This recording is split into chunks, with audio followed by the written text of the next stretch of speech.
हमारे साथ में डॉक्टर लक्ष्मण यादव जी जुड़े हुए हैं, दिल्ली विश्वविद्यालय से हैं वे, विद्वान हैं। मैं उनसे जानना चाहूंगा कि भारतीय गणतंत्र जो 1950 में लागू हुआ, जिसके लिए डॉक्टर अंबेडकर से लेकर संविधान निर्माताओं ने जो सपना देखा था कि कैसा देश बनना चाहिए, कैसे लोकतंत्र चलना चाहिए, धर्मनिरपेक्षता पर कोई आंच नहीं आना चाहिए, ये तमाम जो सपने देखे थे वो आज कहाँ हैं, और जो वर्तमान सरकार जो चल रही है वह सरकार कहाँ तक लोकतांत्रिक मान्यताओं का लागू करने की कोशिश कर रही है, संवैधानिक मर्यादाओं में चल रही है। बताएं लक्ष्मण यादव जी। बहुत बहुत शुक्रिया राम स्वरूप जी, और बहुजन संवाद मंच के सभी आयोजकों को गणतंत्र दिवस की शुभकामनाएं, और शुक्रिया कि उन्होंने इतने जरूरी सवाल पर यह बातचीत आयोजित की है और उसमें मुझे आमंत्रित किया है। बहुजन संवाद उस भूमिका में है जिस भूमिका की अपेक्षा भारत के संविधान में की गई थी। वो भूमिका क्या थी कि हम इस बात की पड़ताल करेंगे कि जो संविधान किताब के पन्नों पर दर्ज किया गया है वो लोगों की जिंदगियों में कैसे सार्थक उतारा जा सके। आज 26 जनवरी है, 73 साल हो गए, 73वां गणतंत्र दिवस आज हम मना रहे हैं, और आज के दिन इस बात की हम शपथ लेते हैं और एक खास किस्म के रूढ़िवाद से ग्रस्त हो गए हैं कि हम केवल गौरव गान करते हैं। हमारे यहाँ हिंदी के बड़े प्रसिद्ध कवि ने एक कविता लिखी है, आप सब उससे वाकिफ हैं, कि राष्ट्रगान में भला कौन वह भारत भाग्य विधाता है, फटा सुथन्ना पहने जिसका गुण हर चरना गाता है। कौन कौन है वह जनगण मन अधिनायक व महाबली, डरा हुआ मन बेमन जिसका बाजा रोज बजाता है। जनतंत्र, गणतंत्र ये केवल शब्दों या भौगोलिक सीमाओं से नहीं बनता, ये विचार से बनता है। मैं अभी सुन रहा था अपने वरिष्ठ अग्रज प्रोफेसर आनंद कुमार को, जब वो लोकशाही के असली रूप पर अपनी बात रख रहे थे, और आखिरी में उन्होंने जब ये बात कही कि जनतंत्र की प्रसव पीड़ा का एक दौर चल रहा है, करवट लेता दौर है, उन्हीं की बात को सहमति के साथ आगे बढ़ाते हुए मैं जो देख पा रहा हूं उसमें एक दो बिंदु बस जोड़ना चाहता हूं। असल में एक नागरिक के तौर पर इस गणतंत्र के गण की जरूरत क्या थी, जिम्मेदारी क्या थी कि वो तंत्र पर निगहबानी करेगा। इस देश को कैसा होना चाहिए, इस ख्याल को पिरोया गया था भारत के संविधान में। संविधान की प्रस्तावना में दर्ज समता, समानता, न्याय, बंधुता, इन मूल्यों से लेकर सभी अनुच्छेदों के बीच एक व्यवस्था बनाई गई थी, जिसके लिए बाबा साहब ने कहा कि यह संविधान तब केवल कागजों का पुलिंदा मात्र रह जाएगा अगर इसे लागू करने वाले लोग अच्छे नहीं मिलेंगे। अगर उसके लागू करने के लोग अच्छे नहीं मिलेंगे तो नियम कितना भी बेहतर बना लें, वो लोगों की जिंदगियों तक कहां पहुंच पाता है।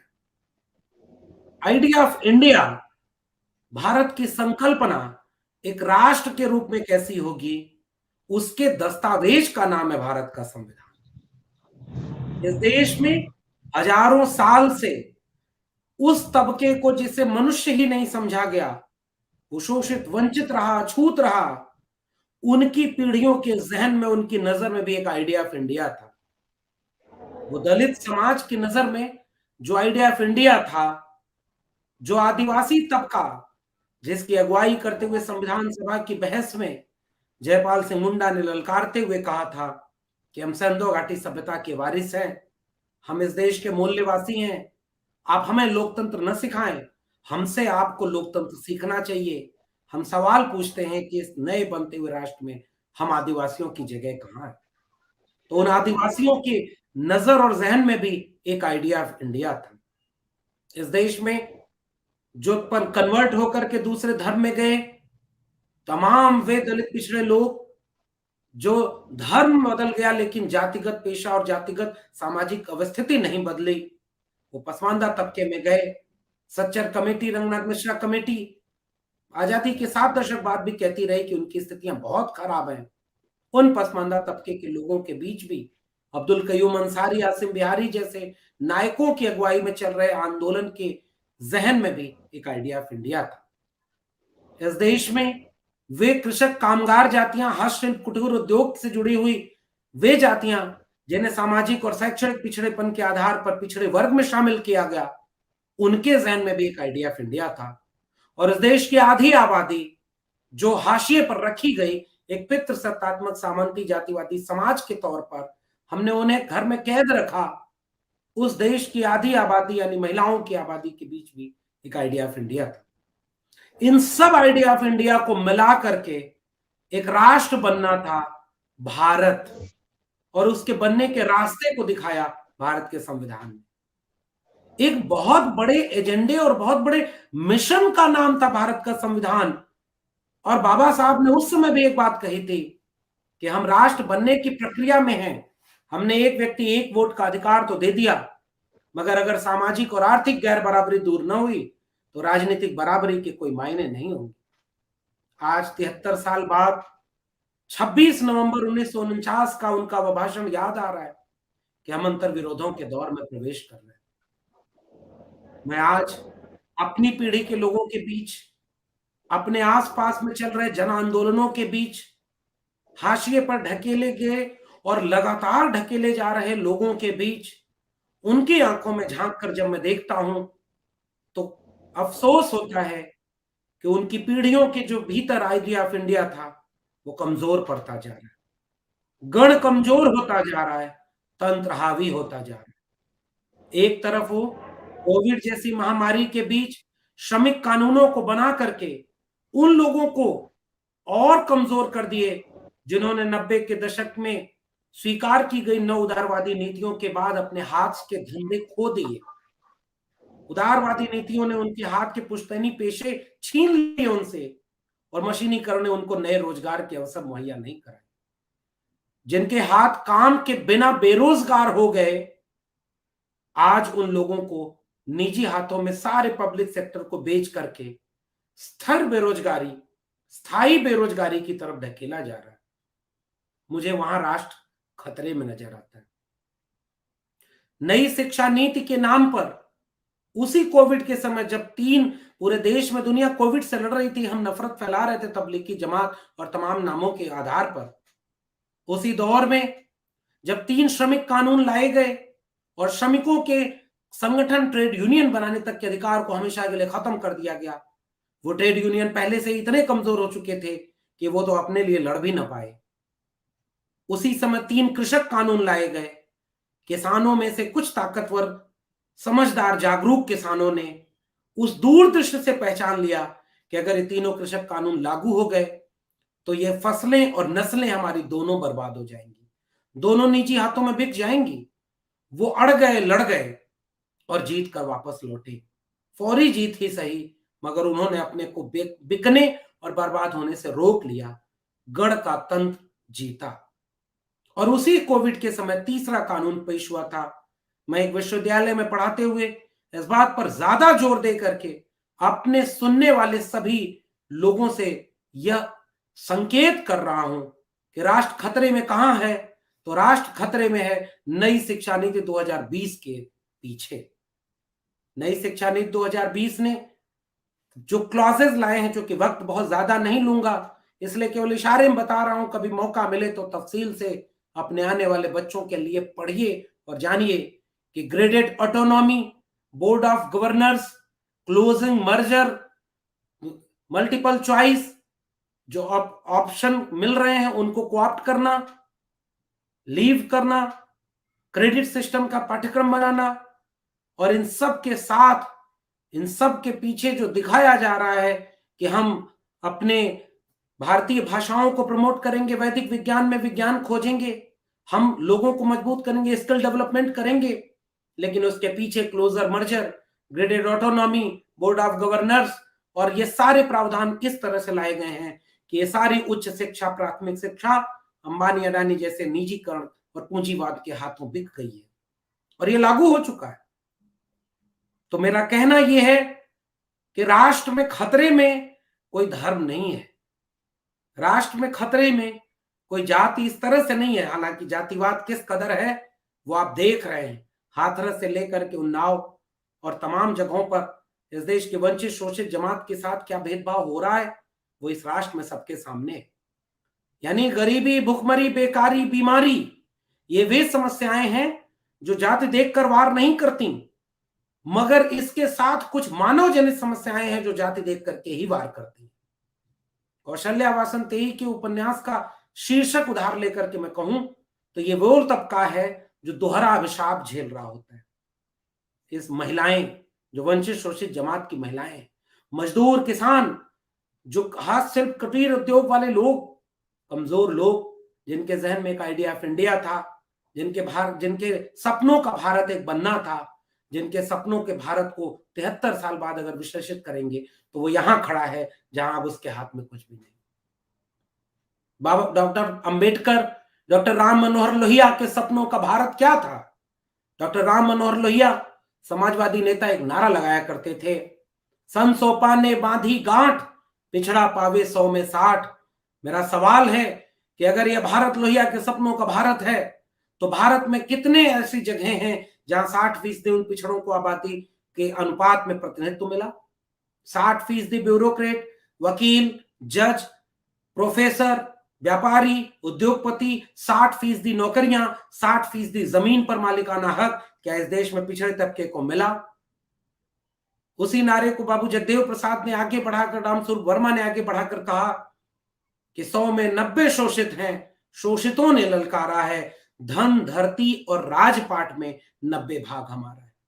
ये केवल संख्याओं का हक के लिए बोलना नहीं है, हालांकि मैं जानता हूं संख्याओं की अहमियत क्या है।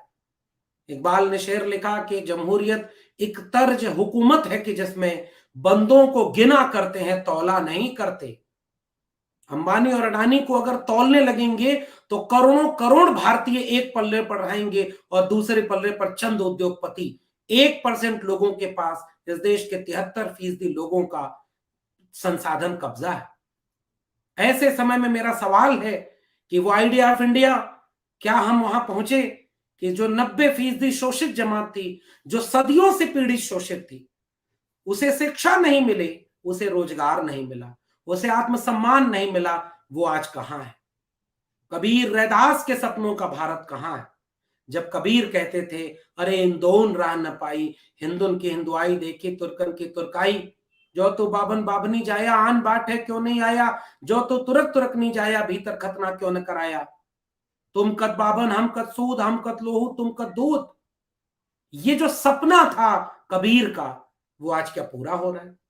रैदास ने कहा, जस केलन की पात पात में पात, तस मानुष की जात में जात, जात में जात।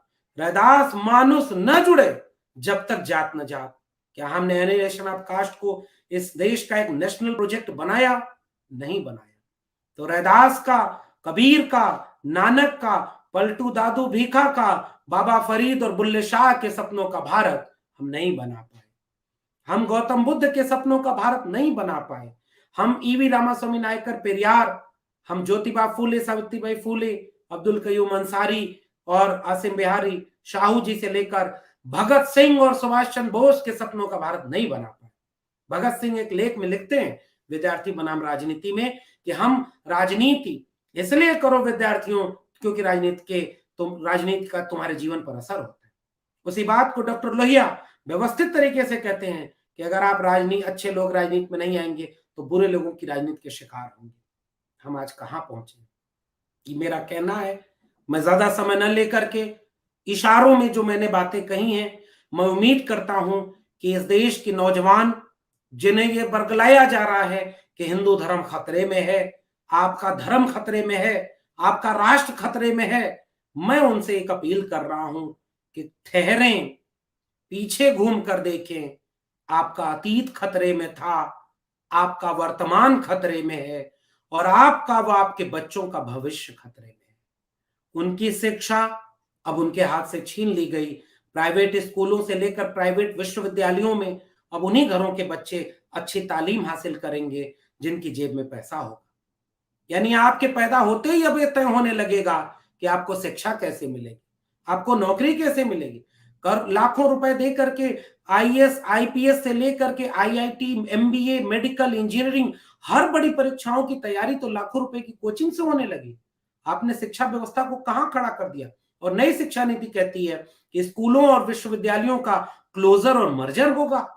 यानी जब नए विश्वविद्यालय और स्कूल खोले जाने थे, आप स्कूलों को बंद करने की एक पॉलिसी ले आ रहे हैं। इस देश में जब स्कूल और विश्वविद्यालयों के लिए आंदोलन होना चाहिए था, तब इस देश के नौजवान और अंधभक्ति में बौद्धिक रूप से गुलाम बनाए लोग मंदिर के लिए लड़ रहे थे। हम वहां पहुंचे। वो आइडिया ऑफ इंडिया जो जहन में था, जो भारत के संविधान में अक्षरों के रूप में दर्ज हुआ, वो हमारी जिंदगियों तक नहीं पहुंच पाई। इसका अर्थ यह नहीं कि मैं ये कह रहा हूं कि हमें कुछ हासिल ही ना हुआ। हमने 73 साल में बहुत कुछ हासिल किया और हम यहां बैठकर बातचीत कर रहे हैं, हम अपने सरकारों की आलोचनाएं कर रहे हैं, यह जानते हुए कि हाँ, इन सरकारों की आलोचना करना हमारा लोकतांत्रिक धर्म है। मगर इस मंच से मैं याद करूंगा दिल्ली विश्वविद्यालय के अपने प्रोफेसर हनी बाबू को, जो जेल में है, भीमा कोरेगांव के नाम पर जेल में, उमर खालिद से लेकर के तमाम नौजवान जेल में हैं, जिन्हें विश्वविद्यालयों में पढ़ना पढ़ाना चाहिए था, उन्हें जेल में रखा गया। जो सवाल पूछते हैं किसानों को आतताई, श्रमिकों को बोलना। और अभी मैं जब यहाँ बात कर रहा हूं, मेरी अपनी जमीन इलाहाबाद, जहां से मैंने पढ़ाई की, उसी इलाहाबाद में नौकरी मांग रहे नौजवानों को घर में घुस करके पुलिस ने बूटों और लाठियों से जिस बेरहमी से मारा है, क्या वही गणतंत्र है? आप मंदिर बचाते रह गए, आप धर्म बचाते रह गए, और आपके बच्चों की शिक्षा और रोजगार आपसे छीन लिया गया। अगर अभी, हालांकि देर हो गई, जामिया जेएनयू पर हमला हुआ तो आप नहीं बोले, किसानों पर हमला हुआ तो आप नहीं बोले, अब आप पर हमला हो रहा है तो क्या होगा।